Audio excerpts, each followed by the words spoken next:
Dedicamos este vídeo a apresentar o problema de elasticidade 3D e sua forma de resolução através da técnica de elementos finitos.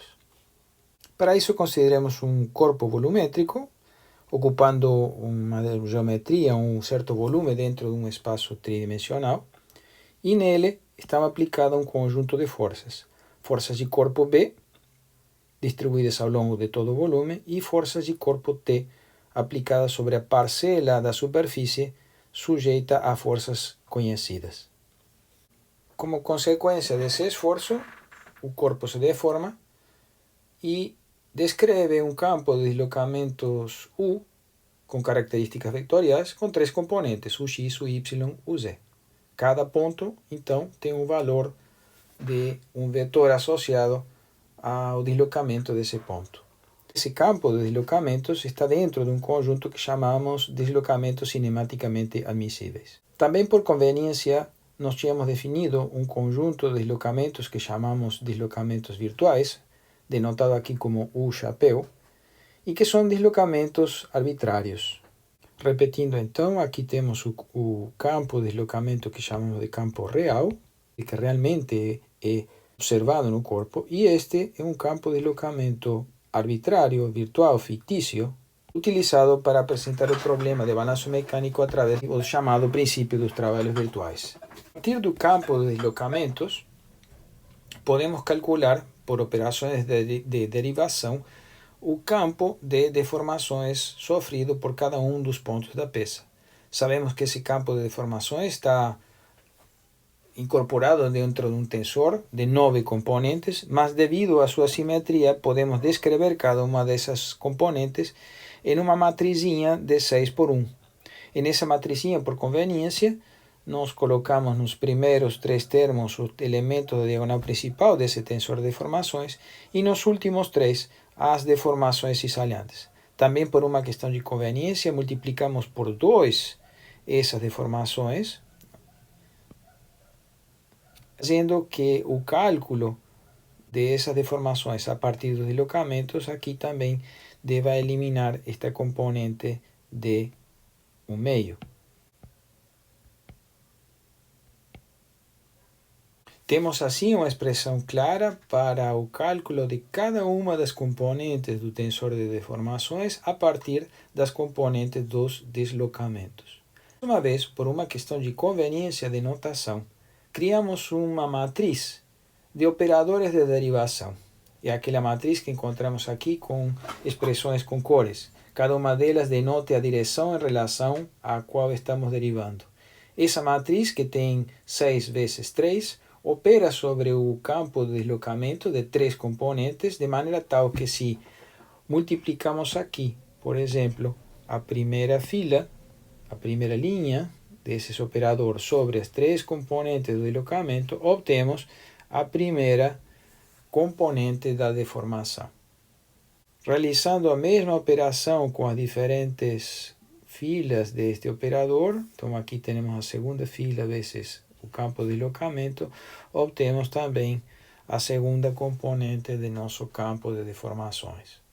Repetindo esse procedimento para cada uma delas, vocês poderão verificar que chegamos a nosso intuito de calcular através da operação de multiplicação do tensor, da matriz de deformações por o campo de deslocamentos, aberto aqui em termos de componentes, cada uma das componentes do tensor de deformações aqui à esquerda.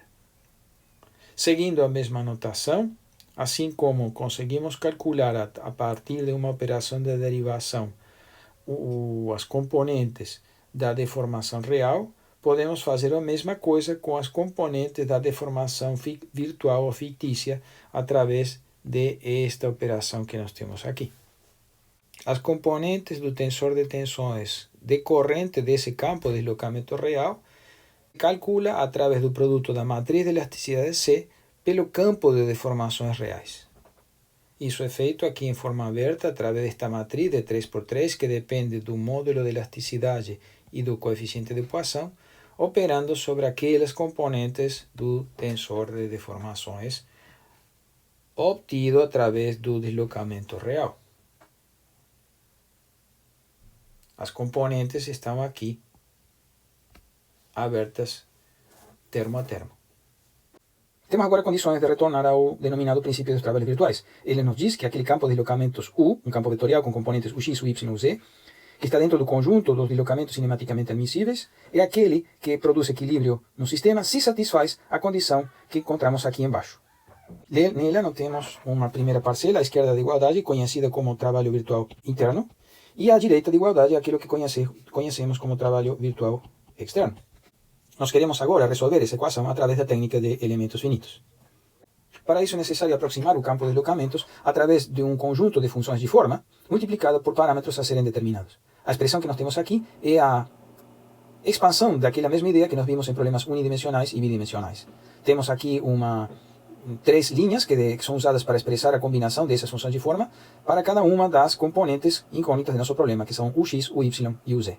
Em forma compacta, nós teremos aqui que a matriz de funções de forma, esta é então a matriz de funções de forma, que em forma compacta nós chamamos ou denotamos como n, enquanto aqui nós temos o vetor ou matriz de componentes de deslocamento a serem determinados.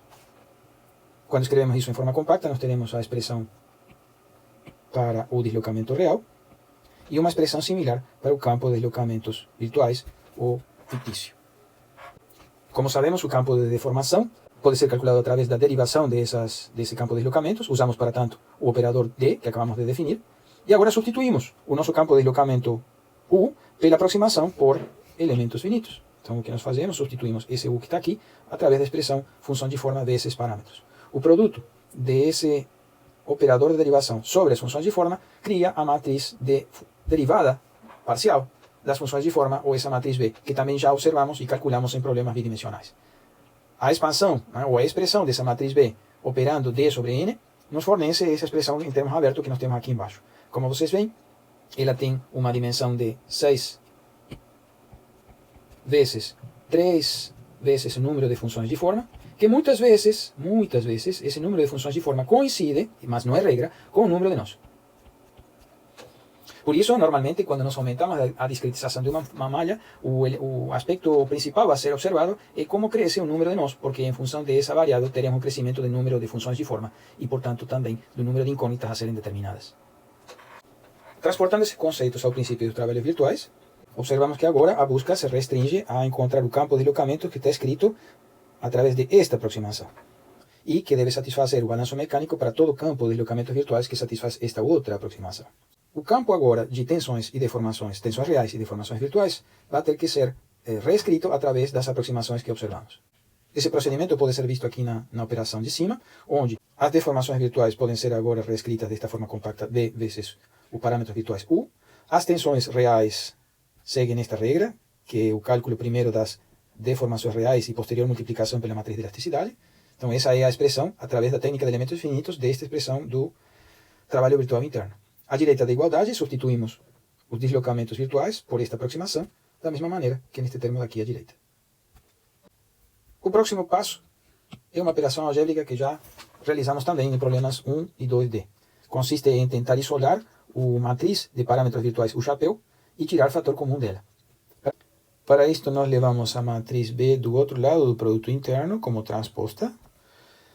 Mesma coisa nós fazemos com a matriz N, em ambos os termos à direita da igualdade.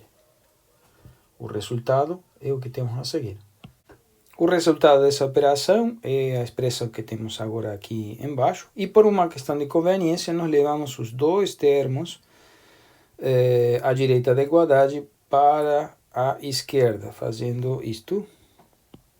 E para finalizar, nós podemos notar que o vetor U chapéu multiplica cada um dos termos e, portanto, pode ser retirado como fator comum. O resultado é essa expressão que temos aqui embaixo. Aqui, como já fizemos outras vezes, conseguimos identificar algumas estruturas. Esta primeira que está aqui, chamamos de matriz K. E esta outra, que temos aqui à direita, conhecemos ela como F. Vejamos as dimensões disto. A matriz B, como vimos, tinha 6 vezes 3 número de nós. a matriz C é de 6 por 6. E esta B, por ser transposta, é 3 vezes número de nós vezes 6.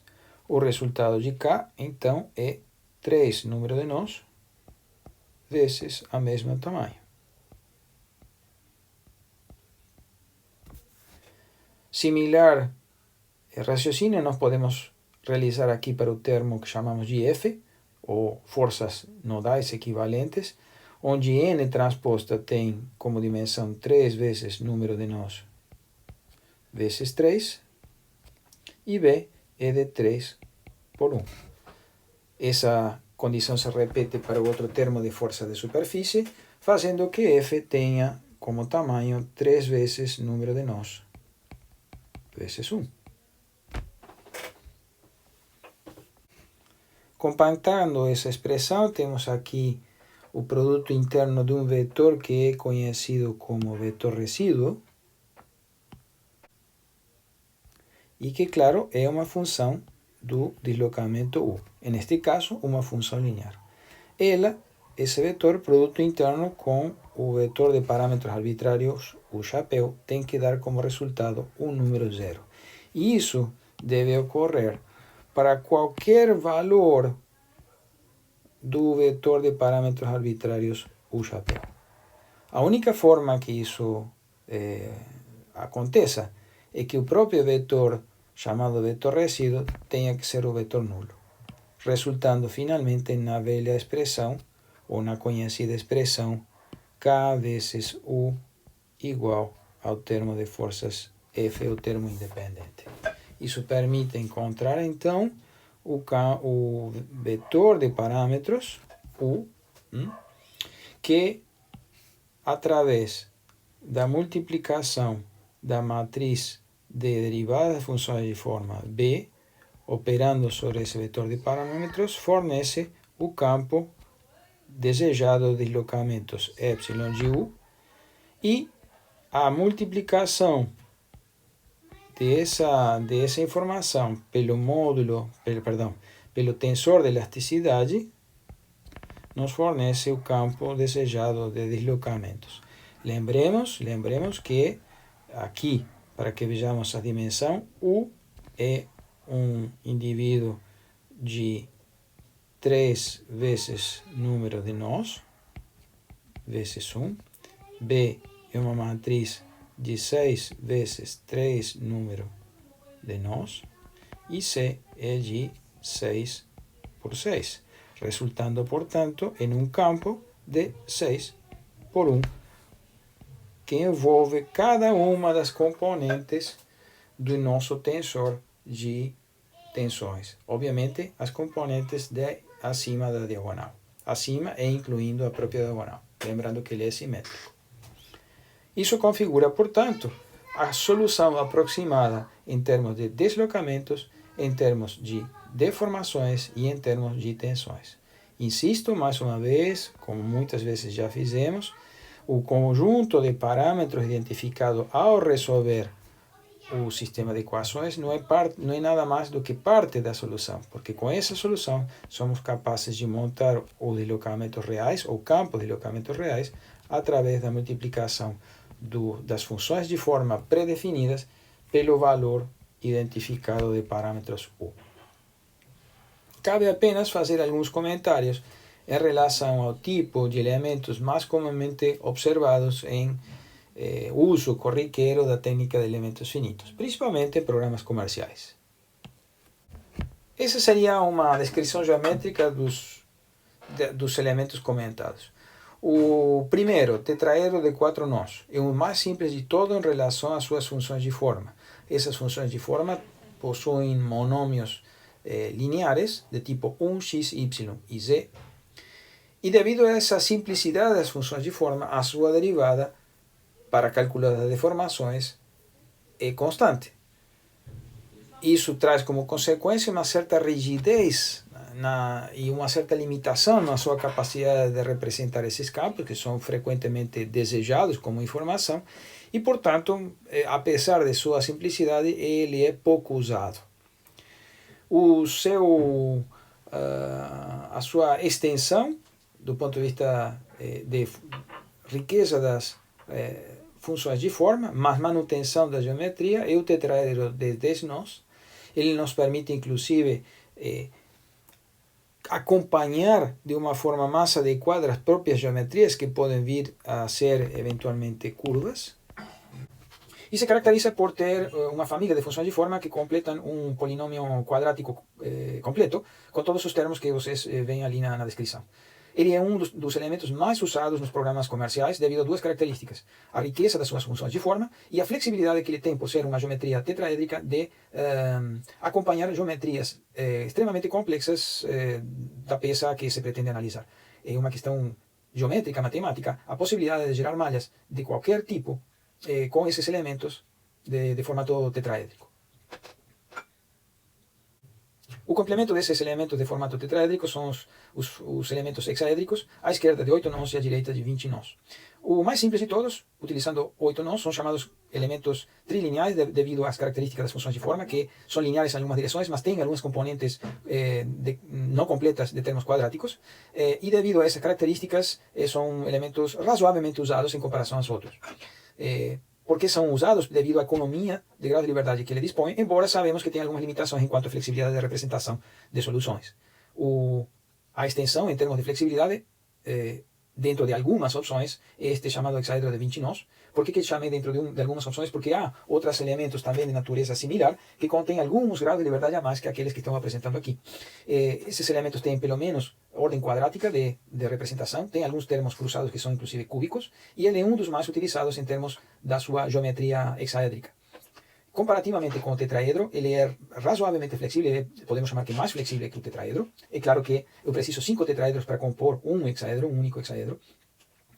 E tem associado a ele uma certa dificuldade de preencher qualquer geometria arbitrária da peça. Como consequência, se observa a seguinte situação prática. Caso a geometria do componente da peça a ser analisada seja razoavelmente simples, é possível gerar uma malha, que é conhecida como estruturada, que esteja composta apenas por elementos de tipo hexaédrico. Caso a geometria seja complexa, existindo furos ou inclusões, a possibilidade de preencherla completamente com elementos hexaédricos se torna extremamente difícil do ponto de vista de geração de malha, e são preferidas as malhas de natureza tetraédrica. Isso é o que razoavelmente se observa na maioria dos casos quando se dispõe de um código comercial. Por default, a maioria das opções, quando se retira, em certa maneira, a responsabilidade sobre o usuário escolher qual é o tipo de elemento a ser utilizado, a grande maioria dos códigos apresentam como default, como primeira opção, se não há modificações devidas pelo usuário, a escolha destes dois tipos de elemento. São com eles que visitaremos, aliás, com este grupo todo, visitaremos alguns exemplos práticos nos próximos vídeos, nas próximas aulas.